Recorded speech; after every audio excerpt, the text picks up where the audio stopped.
నమస్తే welcome to true talk with Telakapalli Ravi. నమస్తే రవి గారు. నమస్తే అండి. రవి గారు, ఏంటి జనసేన స్పీడ్ పెంచినట్లుంది, ఎన్నికలు దగ్గర పడుతున్న కొద్దీ ఇటు ఆంధ్రతో పాటు అటు జాతీయ స్థాయిలో కూడా తన పార్టీ విస్తరణ పెంచుకునే ప్రయత్నం చేస్తోంది. అంటే జాతీయ స్థాయి అంటే ఏమీ లేదు, తెలంగాణలో కూడా పార్లమెంటు సీట్లు ప్రకటించింది కదా, ఏ విధంగా చూడొచ్చు? స్పీడ్ పెంచడమే కాదు, స్పేడ్ వర్క్ కూడా పెంచింది. ఇది కేవలం ఇందులో స్పీడే కాదు, స్పేడ్ అని కూడా మనం చెప్పాల్సి వస్తుంది. ఎందుకంటే చాలామంది లేదా అభిమానించే వాళ్ళు కూడా ఈ మధ్య ఎక్కువగా తిరగట్లేదనో, లేకపోతే మొన్న ఈ మధ్య అంటే మనం ఎలా తయారైపోయామంటే ఈ ఎవరీ 24/7 24 గంటలు చూడడం వల్ల, ఈ విజువల్ మీడియా పెరిగిపోవడం వల్ల ప్రతి క్షణం ఛానల్స్లోనో లేకపోతే దేంట్లోనో ఏదో ఒకటి మాట్లాడుతూనో చెప్తూనో, కానీ యాక్షన్లో ఉంటే ఉన్నట్టు అన్నది. నిజానికి 2 సమస్యలు ఉన్నాయి ఇక్కడ. ఒకటి, రాజకీయ పార్టీలు అన్న తర్వాత వ్యవస్థాగతంగా సంస్థాగతంగా బోల్డ్ చేసుకోవాల్సి వస్తుంది. ఇప్పుడు మన ఇద్దరం కూర్చొని మాట్లాడేది తెర మీద కనిపిస్తుంది తప్ప ఈ మాట్లాడడానికి ముందు తర్వాత కూడా బోల్డ్ తతంగం ఉంటుంది అన్నది రాజకీయ పార్టీలకు ఇంకా చాలా ఎక్కువగా ఉంటుంది. అందులో ప్రజాదరణ, యువత ఇదంతా ఉన్న వాళ్ళకి ఇంకా ఎక్కువగా ఉంటుంది. కాబట్టి ఈ క్షేత్రస్థాయిలో జరిగేటటువంటి పని, రెండవది అంతర్గతంగా వ్యవస్థాగతమైన పని, అది అంతా కనపడుతుంది. రెండో మాట ఏంటంటే సోకాల్డ్ మెయిన్ స్ట్రీమ్ మీడియా. నేనైతే మామూలు వర్గ పరిభాషలో బడా మీడియా అంటుంటాను. ఈ బడా మీడియాకి ఎప్పుడు వాళ్ళ ప్రయారిటీస్ వాళ్ళకు ఉంటాయి. దాని ప్రకారం ఎప్పుడు దేన్ని ఎంత ప్రొజెక్ట్ చేయాలి, ఎప్పుడు దేన్ని ఎంత రిజెక్ట్ చేయాలి అన్న దాని మీద వాళ్ళకు పూర్తి వాళ్ళు ప్రొజెక్ట్ చేయదలుచుకుంటే అబ్బో బ్రహ్మాండంగా చెప్తారు, రిజెక్ట్ చేయదలుచుకుంటే లేదా ఎజెక్ట్ చేయదలుచుకుంటే అప్పుడు దాన్ని కాస్త అసలు ఏమీ లేదేమో అన్నట్టుగా జరిగే పరిస్థితి వస్తుంది. ఇప్పుడు ఈరోజు మీరు చూడండి, రఫేల్ కుంభకోణం మీద నిన్న హిందూలో కొన్ని రక్షణ శాఖ కార్యదర్శి రాసిన లేఖ, కార్యదర్శి కాదు రక్షణ శాఖ అధికారి రాసిన అభ్యంతరం ప్రధాని కార్యాలయం జోక్యానికి ఆ లేఖ వాళ్ళు ప్రచురించారు. దాని మీద లోక్సభలో చాలా చర్చ జరిగింది, రభస జరిగింది. ఇంకా చెప్పాలంటే నేను ఎందుకు చెప్తున్నానంటే రఫేల్ చర్చ చేయబోవడం లేదు, దాని మీద ఈరోజు ఇండియన్ ఎక్స్ప్రెస్లో ఆ లేఖ అప్పుడు రాసిన వాడి ఇంటర్వ్యూ ఉంది.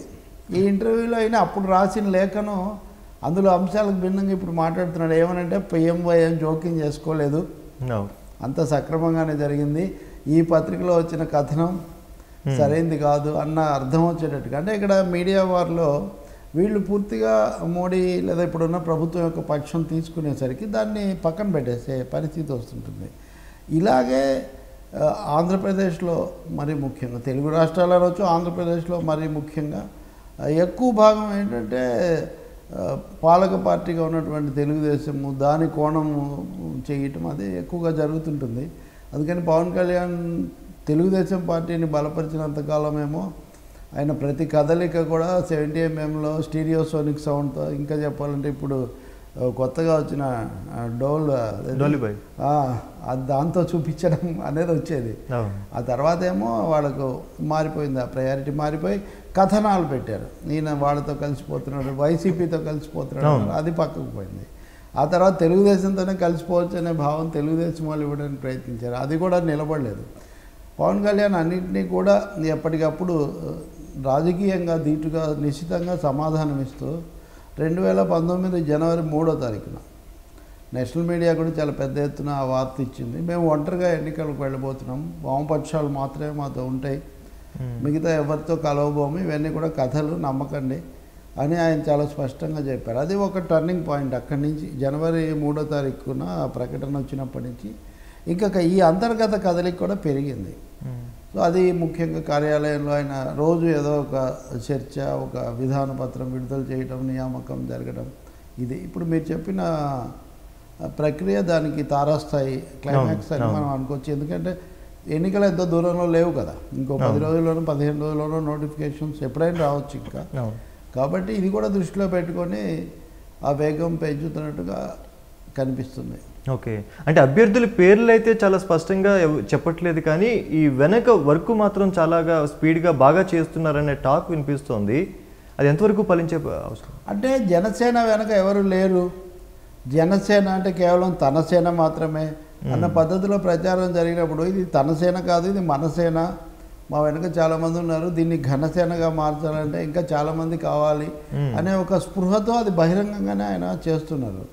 ఇప్పుడు ఇందులో భాగంగా మీరు చూస్తే మొదట అభ్యర్థులను కూడా ప్రకటించారు. గుంటూరులో బ్రహ్మాండంగా జరిపినటువంటి ఆ పెద్దగా జరిపిన సభలో మాజీ స్పీకర్ నాదెండ్ల మనోహర్ తెనాలి నుంచి చేస్తారని, పార్టీ ప్రధాన కార్యదర్శిగా ఉన్న తోట చంద్రశేఖర్ గుంటూరు నుంచి పోటీ చేస్తారని అభ్యర్థులను ప్రకటించారు. అంతకుముందు కూడా అక్కడక్కడ ముఖ్యమైన వాళ్ళు వచ్చినప్పుడు సంకేతాలు ఇస్తూ వచ్చారు.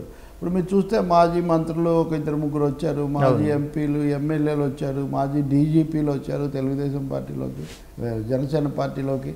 అది అయిన తర్వాత మొన్న పెంటపాటి పుల్లారావు, ఆయన జర్నలిస్టు లాంటి ఆయన, అంతకుముందున్న ఒక జర్నలిస్టు వచ్చి బయటకు వెళ్ళిపోయినా మళ్ళీ ఇంకొక సీనియర్ వివాద రహితుడిగా కాస్త విజ్ఞానవంతుడిగా పేరు పొందిన పుల్లారావు గారు వచ్చారు. అంటే ఈ క్రమం కొనసాగుతోంది. ఇది అంటే ఇందులో అన్ని రకాల వాళ్ళు కూడా, ఐటీ నిపుణులు, పర్యావరణ నిపుణులు, కాస్త సంఘ సేవ వాలంటరీ ఆర్గనైజేషన్స్లో పనిచేసే వాళ్ళు అందరూ వస్తున్నారు. కాబట్టి ఇది ఒక శుభసూచకం, కొత్త శక్తుల కలయిక. రెండవది వామపక్షాలతో కలిసి సంయుక్త ప్రకటన విధానపరమైన పత్రం చట్టం రూపొందించింది, అదొచ్చింది, అయిపోయింది. అది అయ్యాక మీరు చెప్పిన పరిణామం మనం చూస్తాం. అదేంటంటే ఒకటి, ఇప్పుడు హరిప్రసాద్ను మళ్ళీ రాజకీయ కార్యదర్శిగా ఆయన మళ్ళీ నియమించారు. తోట చంద్రశేఖర్ను మరీ ముఖ్యంగా ఆయన పార్టీ ప్రధాన కార్యదర్శిగా పునర్నియమించారు. అంటే రెండు, ఇక్కడ చంద్రశేఖర్ గుంటూరులో అభ్యర్థిగా ఉండటము, పార్టీ ప్రధాన కార్యదర్శిగా ఉండటం. మీరు గుర్తు చేసుకుంటే జనసేన తరఫున పవన్ కళ్యాణ్ జేఎఫ్సి నిర్వహించినప్పుడు జేఎఫ్సి సమావేశాల్లో తోట చంద్రశేఖర్ ప్రత్యక్షం కావడం అన్నది అప్పుడు పెద్ద వార్త. ఆయన వైసీపీ తరఫున గుంటూరు నుంచి గతసారి పోటీ చేస్తున్నారు, అంతకుముందు ప్రజారాజ్యం నుంచి కూడా చేస్తున్నారు. నాతో సార్ అన్నారు, చిరంజీవి గారి ఆహ్వానం మీదనే వాస్తవానికి ఐఏఎస్, ఆయన ఐఏఎస్ అధికారి, మంచి ఇలస్ట్రియస్ కెరీరు. అలాగే మహారాష్ట్ర అంటే ఎనీబడీస్ డ్రీమ్ కదా, అది ఫైనాన్షియల్. ముంబైలో చుట్టుపక్కల కూడా ఉన్నారు ఆయన. బాల్ ఠాకరే లాంటి వాళ్ళందరికీ, లేకపోతే పివి నరసింహారావు దగ్గర అవార్డు తీసుకున్నారు. ఆయనకు మంచి కెరీర్ ఉంది చాలా. మన్మోహన్ సింగ్ కూడా ఆయనకు ప్రధానమంత్రిగా మనం అవన్నీ కూడా చూడవచ్చు. అంటే మంచి కెరీర్ ఉన్న చిరంజీవి మీద అభిమానం, ఆయన ఆహ్వానాన్ని బట్టి ఆయన వచ్చారు. గట్టి పోటీగా అప్పుడు ఇచ్చారు, జరిగింది. ఆ తర్వాత వైసీపీలో కూడా మళ్ళీ అంటే ఆయనకు రాజకీయ ఆసక్తి, ప్రతిపక్షంలో ఉండి కూడా పోరాడే ఒక లక్షణం ఉందనే తెలుస్తుంది. జేఎఫ్సి అనేది రాష్ట్ర సమస్యల మీద వచ్చినప్పుడు ఆయన దాంట్లో నుంచి ముందు ఆ సమస్య మీద వచ్చి నెమ్మదిగా జనసేనలోకే ప్రవేశించారు, ప్రధాన కార్యదర్శి అయ్యారు. పవన్ కళ్యాణ్ ఆయన నియమిస్తూ ఈ విషయాలు చెప్పడమే కాకుండా ఈ మాట కూడా చెప్పారు, ఏమి దాపరికం లేకుండా. ఇప్పటికి 2 సార్లు ఆయన ఎన్నికల్లో పోటీ చేశారు గట్టిగా. ఆయన ఈసారి మనం తప్పకుండా, ఒకసారి ఓడిపోవడానికి కారణం నేను కూడా చెప్పారు, అది ఆయన కూడా చెప్పారు. అంటే అది ఒక విధంగా చాలా విచిత్రమైన ప్రశంస. అంటే నన్ను ఓడించిన వ్యక్తిని నేను ప్రశంసించడం అంటే పవన్ కళ్యాణ్ అనే ప్రభావం ఏమీ ఉండదు, లేదు, లేకపోతే మాకు మేమే గెలిచామని తెలుగుదేశం వాళ్ళు అప్పుడేమో అనుకూలంగా ఉన్నప్పుడు ఆయన పొగిడేవాళ్ళు, తర్వాత వాళ్ళు లేకపోయినా మేము గెలుస్తాం అన్నట్టు మాట్లాడారు. ఇది ఓడ దాటిన తర్వాత భీమలయ సిద్ధాంతం, ఇది ఓమలయ భీమలయ 2 ఉంటాయి కదా. కాబట్టి ఈ భీమలయ సిద్ధాంతంలో అన్నప్పుడు ఆయనే ప్రత్యక్ష సాక్షి. నేను ఓడిపోయాను ఆయన చెప్పిన, ఆయన బాబు నేను ఓడించడమే కాదు మళ్ళీ గెలిపించే బాధ్యత కూడా నేను తీసుకుంటాను. అది కొంచెం సరదాగా చెప్పినా దాంట్లో ఒక రాజకీయ సంకేతం కూడా ఉంది. అంటే సీరియస్ కంటెస్ట్ ఉంటుంది, ఎందుకంటే గుంటూరు అనేది ఇప్పుడు రాష్ట్ర రాజకీయాలకు దాదాపు రాజధాని కూడా గుంటూరు జిల్లాలో ఉంది, కీలకమవుతుంది. అన్ని పార్టీలు ప్రతిష్టాత్మకంగా తీసుకుంటాయి. మూడవది, రాష్ట్ర రాజకీయాల్లో ముందు నుంచి కూడా గుంటూరు జిల్లాకు ఒక ఇదంతా కూడా ఉంది. తోట చంద్రశేఖర్ చాలా రోజులుగా అక్కడ కేంద్రీకరించున్నారు కాబట్టి ఆయనకు పైగా ద్విముఖ బాధ్యతలు కూడా, ఇటు ప్రధాన కార్యదర్శిగా, అటు పార్లమెంట్ పోటీ చేసే వ్యక్తిగా దానికి కావాల్సిన సన్నాహం ఉంది. మీరు చూస్తే గుంటూరులో పెద్ద కార్యాలయం కూడా చాలా అన్ని హంగులతో ఏర్పాటు కావడం జనసేనకు ఒక పెద్ద ఉత్సాహకరమైన విషయమే. అది సహించలేకే కదా దాడి చేయటం, అక్కడ దాడి చేస్తే రాష్ట్రం అంతా నిరసన రావటం, ఇది కూడా జనసేనకు ఉన్నదాన్ని సూచిస్తుంది. వీళ్ళిద్దరితో పాటు సోషల్ వెల్ఫేర్ యాక్టివిటీస్ వీటికి చైర్మన్గా ఆయన రాధా మాధవ్ అని ఆయన నియమించారు. ఇవి సంస్థ ఇంకా కొన్ని ఉన్నాయనుకోండి నియామకాలు, అన్నీ మనం చెప్పనక్కర్లేదు. కానీ అది కాకుండా నియోజకవర్గ కమిటీలను వేయటం, అది కూడా ఒక వ్యూహాత్మకమైన విషయమే. అసలు వీళ్ళ వెనక ఎవరు లేరంటే డజన్ల మంది పేరున్న కమిటీల వాళ్ళు పేర్లు వస్తున్నాయి. వీళ్ళు ఇందులో ఉన్నారు కదా, వీళ్ళందరూ ఇవి మీకు తెలుసా, వీళ్ళందరూ ఎప్పుడు కనపడలేదు కదా. కాబట్టి అక్కడ కథా స్క్రీన్ ప్లే అది సిద్ధమవుతూ వచ్చిందని తెలుస్తుంది. ఈ వేయడంలో మీరు అన్నట్టు తెలంగాణకు సంబంధించి కూడా 3 నియోజకవర్గ కమిటీలు. తెలంగాణలో అసలు పోటీ చేయను అని వైఎస్ఆర్ పార్టీ ఏమో తెలంగాణను పూర్తిగా వదిలేయటమే కాకుండా తర్వాత ఆంధ్రాలో టీఆర్ఎస్ మద్దతు లేదా కేసీఆర్ కేటీఆర్లతో కలిసి వెళ్తున్న పరిస్థితి ఏమో జగన్ వైఎస్ఆర్ పార్టీకి ఉంటే, లేదు నేను పోటీ చేస్తాను, సమయం లేక పోటీ చేయలేదని పవన్ కళ్యాణ్ ఇదివరకు చెప్పుకున్నారు. దాన్ని ఫుల్ఫిల్ చేస్తూ ఇప్పుడు ఈ కమిటీ వేశారని అనుకోవాలంటే 2 రాష్ట్రాలకు విస్తరించి ఉంటుందని. తర్వాత ఆంధ్రప్రదేశ్లో ఒక 6 పార్లమెంటరీ నియోజకవర్గాలకు కమిటీలు వేశారు. విస్తృతమైన ప్రాతినిధ్యం, అందులో కూడా చాలా దొంతర్లు, బాధ్యతల పంపిణీ ఇవన్నీ ఉన్నాయంటే వ్యక్తులకు సంబంధించి కూడా అధ్యక్షుడికి, పార్టీ అధ్యక్షుడిగా ఆయనకు ఒక స్పష్టత ఉందని చెప్పి మనం అనుకోవాల్సి వస్తుంది. వీళ్ళందరూ ఊరుకుంటారు కదా. ఇక్కడ ఇంకో మాట ఏంటంటే ముందు పార్లమెంటరీ కమిటీలు వేయటం, అసెంబ్లీ పోటీ చాలా ముఖ్యం కదా ప్రాంతీయ పార్టీకి. కానీ అసెంబ్లీ కమిటీ కాకుండా పార్లమెంటరీ కమిటీ వేయడం ద్వారా జాతీయ రాజకీయాలకు సంబంధించినటువంటి సంకేతాలు పంపడం ఒకటైతే, ఒక పార్లమెంటరీ కాన్స్టిట్యున్సీలో ఆటోమేటిక్గా అసెంబ్లీలు అన్నీ కూడా వస్తాయి కాబట్టి అది బిగ్గర్ ఫైట్, ఇదేమో కాన్సన్ట్రేటెడ్ ఫైట్ అవుతుంది. కాబట్టి ఇవన్నీ ఆలోచనలు దాని వెనక ఉన్నాయని చెప్పి మనం భావించవచ్చు. అయితే ముఖ్యంగా తెలంగాణలో ఈ సికింద్రాబాద్ అని ఇలా 1-2 ప్రాంతాలు, హైదరాబాద్ సరౌండింగ్స్లో, అలాగే ఖమ్మం, ఈ 3 ప్రాంతాలని ఆయన కీలకంగా ఆలోచించడానికి కారణం ఏంటి? ఎందుకంటే గతంలో కూడా టీడీపీ బాగా ప్రభావం ఉన్నటువంటి ప్రాంతాలు ఇవి. ఇక్కడ జనసేన పోటీ ఇలా ఈ విధంగా అంటే సికింద్రాబాదు, మల్కాజ్గిరి, ఖమ్మం, ఇవి 3 రాజకీయంగా ఇప్పుడు సికింద్రాబాద్ చాలా కాలంగా బీజేపీ 2-3 సార్లు నుంచి బీజేపీ గెలుస్తూ వచ్చింది. బండారు దత్తాత్రేయ అంతకు ముందు కూడా ఉన్నారు. అయితే బీజేపీలో టీడీపీ అన్నట్టు ఉండింది. కాబట్టి సికింద్రాబాద్లో అభ్యర్థిని ప్రకటించడం అంటే బీజేపీని ఢీకొంటాయి ఒక విధంగా. మొదటి విషయం బీజేపీని ఎదుర్కొంటామనే ఒక సంకేతం అక్కడ స్పష్టంగా వచ్చేస్తుంది. ఈ మొన్న ఎన్నికల్లో ఓడిపోయాక బీజేపీ హేమాహేమీలు చాలామంది సికింద్రాబాద్ పార్లమెంట్ స్థానం మీద ఆశ పెట్టుకొని ఉన్నారు. మల్కాజ్గిరి అనేది ఎందుకో కానీ గత ఎన్నికల్లో కూడా అక్కడ మేధావులందరూ అక్కడే పోటీ చేశారు. నాగేశ్వర్ అక్కడే చేశాడు, జయప్రకాష్ నారాయణ్ అక్కడే చేశారు, ఇంకొక రామచంద్రరావు కూడా చేసినట్టున్నారు. ఇదంతా అది మిశ్రమంగా కాస్త విద్యార్థికులు అన్ని ప్రాంతాల వాళ్ళు ఉండే నియోజకవర్గం అని దానికి పేరుంది. ఖమ్మం కూడా సరిహద్దు జిల్లా. అక్కడ అది నేల తెలంగాణ, నేల తెలంగాణ, ఆకాశం ఆంధ్ర అంటుంటారు ఖమ్మం జిల్లాని మామూలుగా అప్పుడు కలిసి ఉన్నప్పుడు అనేవాడు. ఈ కారణాలన్నింటి వల్ల మొన్న ఎన్నికల్లో కాంగ్రెస్ తెలుగుదేశం స్థానాలు ఎక్కువగా వచ్చిన ఒకే ఒక జిల్లా ఖమ్మం జిల్లా. కాబట్టి ఇక్కడ వాళ్ళ పొందికను బట్టి ఆయన వాటి మీద కేంద్రీకరిస్తున్నట్టుగా మనం చెప్పొచ్చు అనుకుంటాను నేను.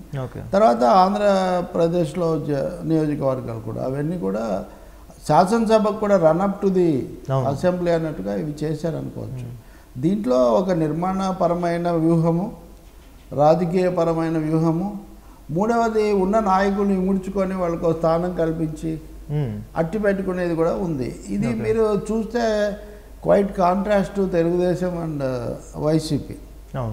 ఎందుకంటే వైసీపీలో జగన్ను కలుసుకోవటము, జగన్ చెప్పడము, సంకేతాలు ఇచ్చారు అనేది తప్పితే మనకు ఇలాంటి పెద్ద కమిటీలు వీటి పద్ధతి కొంచెం పరిమితంగా ఉంటుంది. తెలుగుదేశం విషయానికి వస్తే అన్ని అధినేతలు ఇప్పుడు నిన్న కూడా ఆయన కడప జిల్లాకు సంబంధించి ఆదినారాయణ రెడ్డి, రామసుబ్బారెడ్డి కుటుంబాల మధ్య సమస్య పరిష్కారం చేసి ఈయన ఎమ్మెల్సీకి రాజీనామా చేస్తాడు. ఇప్పుడు మంత్రిగా ఉన్న ఆయన ఎంపీకి చేస్తాడు, ఎంపీగా చేస్తే ఆయన ఎమ్మెల్యేకి చేస్తాడు. అంటే అసలు ఇక్కడే ఒక పార్టీ యొక్క రాజకీయ సంస్కృతి, వ్యూహాలు ఇవన్నీ అర్థం. అయితే రవి గారు మీరు చెప్పినట్టుగా నిర్మాణం బాగుంది, అభ్యర్థులు వెనకాతలు ప్రకటించడంలో వర్క్ బాగుంది, కానీ వాళ్ళని గెలిపించుకోవడంలో చాలా కీలక పాత్ర పోషించారు. ఎందుకంటే గతంలో మీరే చెప్పారు 1-2 ఓట్లు లేదా 10-20 ఓట్లలో కూడా ఓడిపోయి గెలిచే ప్రసక్తి కూడా ఉందన్నారు. అంటే చాలా స్ట్రాంగ్ పరిస్థితి కనిపిస్తోంది. దీన్ని జనసేన తట్టుకుంటుందా లేదా అనేది ఒక వాదన సోషల్ మీడియాలో కనిపిస్తోంది. అంటే ఎందుకు తట్టుకోలేదని వీళ్ళు అనుకుంటారు. ఉదాహరణకు చెప్పాలంటే ఇప్పుడు ఎన్టీఆర్ తెలుగుదేశం పార్టీ పెట్టారు. పెట్టినప్పుడు ఎప్పటి నుంచో ఇక్కడ పాతుపోయిన కాంగ్రెస్ పార్టీ ఉంది, కమ్యూనిస్టులు ఉన్నారు, వీళ్ళు ఉన్నారు, వాళ్ళు ఉన్నారు. దీనికి అసలు పునాదులు ఎక్కడ ఉన్నాయి, రామారావు గారి మీద ఆకర్షణ ఒక్కటే ఎక్కడ సరిపోతుంది, ఇదంతా అన్నారు. కానీ ఆయన తర్వాత చాలా బ్రహ్మాండమైన ఫలితాలు ఆయన చూపించారు కదా. అరవింద్ కేజ్రీవాల్ ఢిల్లీలో అటు కాంగ్రెస్ ఇటు బీజేపీ రెండు, బీజేపీ కంచుకోట లాంటిది ఢిల్లీ చాలా కాలం పాటు. అలాగే షీలా దీక్షిత్ 3 సార్ల నుంచి ముఖ్యమంత్రిగా గెలిచి పాతుకుపోయిన వ్యక్తి. వాళ్ళిద్దరి మధ్యలో అరవింద్ కేజ్రీవాల్ మొదట పరిమితంగా వచ్చిన, రెండోసారి మోడీ గెలిచాక, కేంద్రంలో మోడీ గెలిచిన తర్వాత ఆయన అధికార పీఠంగా ఉన్న ఢిల్లీలో అరవింద్ కేజ్రీవాల్ దాదాపు 2 పార్టీలను తుడిచిపెట్టి ఆయన గెలిచారు కదా, 2 సార్లు గెలిచారు కదా. కాబట్టి మనం రాష్ట్రాల్లో ఇట్లా కనుక మనం చూస్తే అలాంటి అనుభవాలు ఉన్నాయి. అంటే ప్రజలకు అటు ఇటు కూడా మొహం మొత్తినప్పుడు, లేదా వాళ్ళ విధానాలతో విసుగెత్తినప్పుడు కొత్త శక్తుల కోసం, కొత్త గొంతుల కోసం వాళ్ళు చూస్తూ ఉంటారు. ఆ వచ్చే కొత్త శక్తి కొత్త గొంతుగా పరిచితమైంది అయినప్పుడు, ప్రసిద్ధమైంది అయినప్పుడు, రెండోది 10 ఏళ్ళ నుంచి పవన్ కళ్యాణ్ ఏదో ఒక విధంగా రాజకీయ సామాజిక రంగంలో ఉన్నారు కదా, చిరంజీవి ప్రజారాజ్యం కాలం నుంచి కూడా. రెండోది సామాజిక పొందిక కూడా ఉంది, ఎవరు ఒప్పుకున్నా ఒప్పుకోకపోయినా. ఈ కోణంలో, అనేక కోణాల్లో జనసేన అనేది, అదే Janasena has come to stay అనేది రాజకీయాల్లో నిలదొక్కుంది, ఒక స్థానం ఏర్పాటు చేసుకుంది. ఆ స్థానాన్ని మరింత పరిపుష్టం చేసుకోవడానికి, నిర్దిష్టపరచుకోవడానికి నిర్మాణాత్మక చర్యలు పవన్ కళ్యాణ్ తెర వెనుక చాలా తీసుకుంటున్నారు. ఆయన అధ్యయనం కూడా చాలా చేశారు. ఇదేదో వ్యక్తిగత ప్రశంస కాదు. ఈ వీళ్ళని ఢీకొనడానికి నాకేంటి మార్గం అని ప్రతి వాళ్ళకు ఒక పర్సనల్ స్ట్రాటజీ కూడా ఉండాలి కదా. అలాగే సోకాళ్ళ అజ్ఞాతవాసిలో చెప్పినట్టుగా ప్లాన్ ఏ, ప్లాన్ బి కూడా ఉండాలి కదా. ఇవన్నీ కూడా ఉన్నట్టుగా ఉన్నాయనే మనకు ఈ ఎంపికలన్నింటిలో తెలుస్తుంది. రెండోది అయిపోలేదు కదా, ఇంకా వాళ్ళు సిద్ధమయ్యే లోపల ఇంకా చాలా జరుగుతుంది. అందుకని వీళ్ళు తట్టుకోలేకపోవడం ఏంటి, అన్ని వేల మంది యువత వచ్చిన వాళ్ళంతా వాడు మనుషులు కదా, వాళ్ళకి శక్తి లేదా, వాళ్ళ కుటుంబాలు లేవా, వాళ్ళకి ఓట్లు కూడా ఉన్నాయి. 18 ఏళ్ళకి ఓటు హక్కు వచ్చిన తర్వాత. అందుకని పవన్ కళ్యాణ్ లాంటి వ్యక్తుల పట్ల వ్యక్తిగతంగా తక్కువ చేసేవాళ్ళు చేయొచ్చు, కానీ మైనస్లు ఏముంటాయి వాళ్ళకు. రాజకీయంగా ఇప్పటికే కళంకం ఆపాదించుకొని కేసులో, లేకపోతే వివాదాలో, లేకపోతే వాగ్దాన భంగాలో ఉన్న వైసీపీ టీడీపీల కంటే అవేమీ లేనటువంటిది జనసేనకుండే ఒక అడ్వాంటేజ్ అవుతుంది. దానికి పర్సనల్ గ్లామర్ తోడవుతుంది. మూడవది, వామపక్షాలు లాంటి పార్టీలు వీటికి పునాది ఉంది. ఎక్కడికి వెళ్ళినా ఎర్ర జెండాలు పట్టుకొని వచ్చేటటువంటి క్యాడర్ కార్యకర్తలు, శ్రేణులు ఉంటారు. వాళ్ళకు ఈయనకు సింక్ కూడా అయింది అది భావజాల. అయితే వామపక్షాలు అన్నారు, జనసేన సపోర్ట్ వామపక్షాలు తీసుకుంటున్నారు, కానీ వామపక్షాల నుంచి జనసేనకు సపోర్ట్ తక్కువగానే ఉంటుంది. ఇప్పుడు మీరు చెప్పినట్టుగా బహిరంగ సభలకి, ప్రచారాలకు మాత్రమే జెండాలు కనిపిస్తున్నాయి. తర్వాత వాళ్ళు ఏమవుతున్నారు అనేది కూడా ఇక్కడ యూట్యూబ్లో లేదా మీడియాలో, సోషల్ మీడియాలో కనిపిస్తుంది. ఇప్పుడు మన ఈ దేశం పంచతంత్రం పుట్టిన దేశం కదా. ఈ పంచతంత్రంలో ముఖ్యమైనది మిత్రలాభము, మిత్రభేదము, సంధి, నిగ్రహం అని రకరకాలుగా ఉంటాయి. సో మిత్రలాభం ఇతరులకు కలగకుండా ఉండాలంటే మిత్రభేదం సృష్టించాలన్నది అదొక నీతి, అదొక కుటిల నీతి. అందుకని మొదటేమో కమ్యూనిస్టులను ముంచుతాడు పవన్ కళ్యాణ్, మీరు ఆయన నమ్మొద్దని చెప్పారు. ఆ తర్వాత ఇప్పుడేమో కమ్యూనిస్టులు ఎందుకు పవన్ కళ్యాణ్ను చెయ్యరని మొదట చెప్పారు. ఇప్పుడేమో పవన్ కళ్యాణ్ జనసేనను హెచ్చరిస్తున్నారు, కమ్యూనిస్టులతో పెట్టుకుంటే ఇది కుదరదని. మన దేశ రాజకీయాల్లో ఈ left of centre, left of right of centre అని 2 రకాల శక్తులు ఉంటాయి.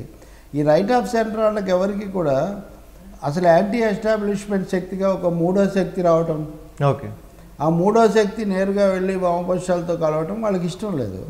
రెండవది, జాతీయంగా రాష్ట్రీయంగా ఎన్ని పరిణామాలు వచ్చినా వీళ్ళ కదలిక ఆగడం లేదు. మీరు చూస్తే ఇప్పుడు ఏపీలో ప్రతి ఊర్లో కూడా ఉభయ పార్టీల యొక్క జాతీయ రాష్ట్ర నాయకుల కలిసి నిరంతరంగా సమావేశాలు పెడుతున్నారు, చాలా సమస్యలు లేవనెత్తున్నారు.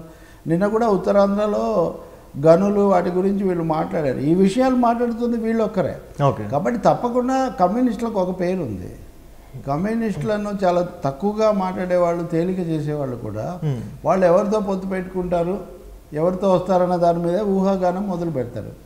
ఎందుకనంటే వాళ్ళు నిజాయితీగా పనిచేస్తారు, ఓట్ల బదలాయింపు ఖచ్చితంగా జరుగుతుంది, ప్రచార పర్వంలో ఆ పార్టీ శ్రేణు ముఖ్య పాత్ర వహిస్తారు. ముందు అసలు పూలు దారం ఉన్నప్పుడు దారానికి కూడా పూల వాసన వచ్చినట్టుగా వాళ్ళ మీద అవినీతి కుంభకోణాల ఆరోపణలు లేని ఒక ప్రజా ఉద్యమ నేపథ్యం ఉంటుంది. కాబట్టి అది దోహదకారి అవుతుంది అన్నది సుహృద్భావం. అందుకే మీరు చూస్తే తెలుగుదేశం అయినా, కాంగ్రెస్ అయినా, ఇంకొకరైనా మాతో రావాలన్నట్టుగా ప్రచారం చేస్తుంటారు. దాన్ని ఇక్కడ పవన్ కళ్యాణ్ మొదట్లోనే, అంటే ఇన్ని పరిణామాలు రాకముందే ఆయన చాలా మొదటి దశలోనే మా నాన్న కమ్యూనిస్ట్ పార్టీలో ఉండేవాళ్ళు అనే మాట కూడా ఆయన చెప్పడం మనకు తెలుసు. అలాగే ఎప్పుడు చేగువేరా బొమ్మ పెట్టుకొని అవును. ఎందుకు బయలుదేరారు? షేక్ అంటే ఇంకా ప్రపంచంలో విప్లవాలకు కమ్యూనిస్టులకు ప్రతిబింబం ఎవరుంటారు? శేషేంద్ర శర్మ కవితలన్నీ కూడా శేషేంద్ర శర్మ కూడా సోవియట్ కొలాప్స్ తర్వాత కూడా సోషలిజాన్ని బలపరిచినటువంటి ఒక వ్యక్తి. అందుకని కొంత అనుబంధం ఉంది. అవన్నీ ఇక్కడ కలుస్తున్నాయి, అవి తప్పకుండా పనిచేస్తాయి. కేవలం దీన్ని తక్కువ చేసేవాళ్ళే ఇలాంటివన్నీ కూడా చెప్తుంటారు. నా ఉద్దేశంలో ఆ సమస్య మీరు రాకపోవచ్చు. ఓకే, అంటే జనసేన కమ్యూనిస్టులు టూ మెనీ సీట్స్ కోరి రాష్ట్రం అంతా మేమే రావాలి, వాళ్ళు ఇంతవరకు ఎప్పుడు మంత్రులుగా చేరింది కూడా చాలా తక్కువ. సిపిఎం ఎప్పుడూ చేరలేదు, సిపిఐ 1-2 సార్లు చేరింది. కాబట్టి వాళ్ళు పదవులు ఏమి ఆశించరు, అన్ని చోట్ల చేయడానికి కావాల్సిన అన్ని హంగులు వాళ్ళకేమి ఉండవు. సో సపోర్ట్ అయితే 100% ఉంటుందంట. తప్పకుండా ఉంటుంది, తప్పకుండా ఆ సపోర్ట్ ఉంటుంది. అది నడుస్తూ ఇట్ ఈస్ ఇన్ యాక్షన్ అంటున్నాను నేను. Okay, it is already in action. అది మన మీడియా వాళ్ళకు చాలామందికి దానికి ఏం ప్రాధాన్యత లేదు కాబట్టి వాళ్ళు చెప్పట్లేదు, కానీ already that is happening. Okay, ప్రతి ఊళ్ళో జనసేన తరఫున చాలా చోట్ల జనసేనకు యువకులు కొద్దిమంది మద్దతుదారులు ఉంటారు. ఓకే, కానీ కమ్యూనిస్ట్ పార్టీలకు ఒక వ్యవస్థాగతమైన యంత్రాంగం ఎప్పటి నుంచో ఉంది. ఓకే, ఈ ఉభయులు కలిసి ఆ విధమైన కదలిక చేస్తున్నారు. ఓకే, ఇది పూర్తిగా పనిచేస్తుంది. రెండోది ఒక తృతీయ శక్తిగా కూడా వస్తుంది. ఇది దేశంలో ఎక్కడ ఇంతవరకు ఏర్పడలేదు, అది కూడా చెప్పాలి మనం. ఇప్పుడు బీజేపీ కాంగ్రెస్ మధ్యలో ఏమవుతుంది అనేది వచ్చినప్పుడు కొన్ని చోట్ల ప్రాంతీయ పార్టీలు, ప్రాంతీయ పాలక పార్టీలు, ఎస్పీ బీఎస్పీ లాంటివి ఉన్నాయి. ఇంకా కొన్ని చోట్లనేమో ఆ పార్టీలే ఒకటికొకటి తలపడుతున్నాయి.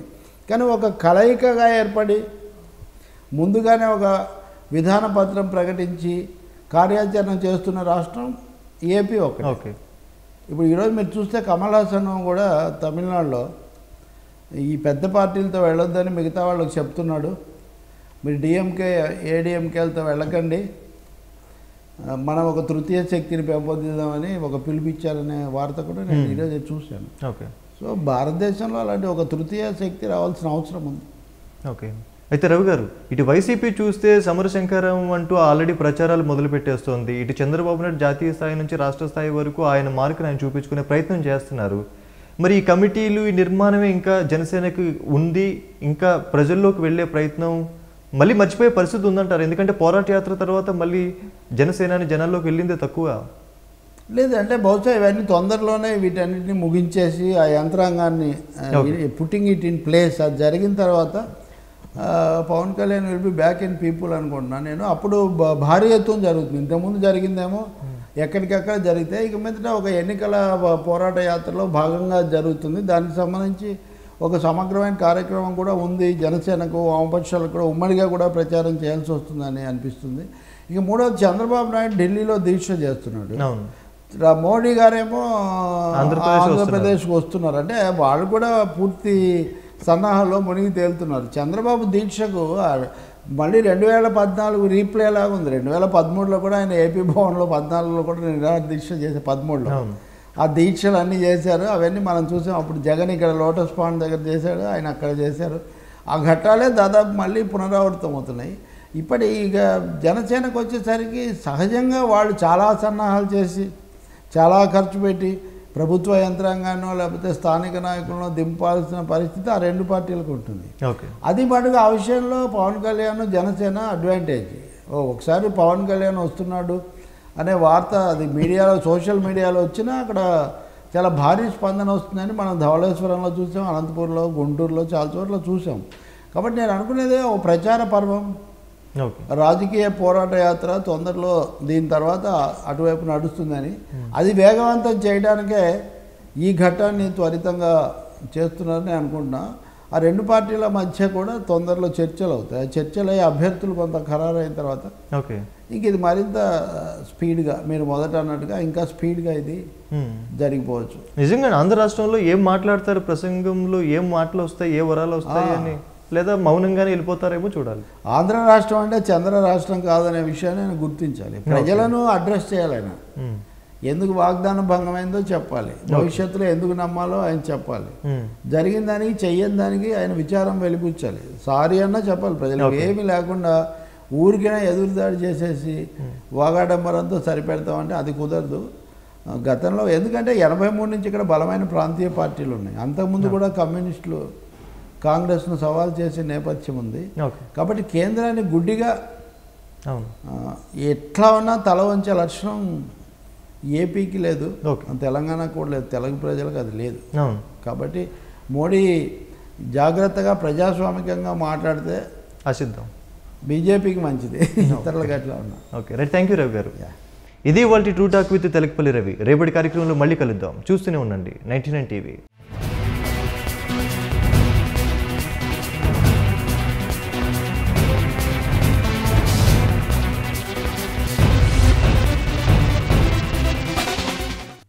For more updates, please subscribe 99 TV Telugu.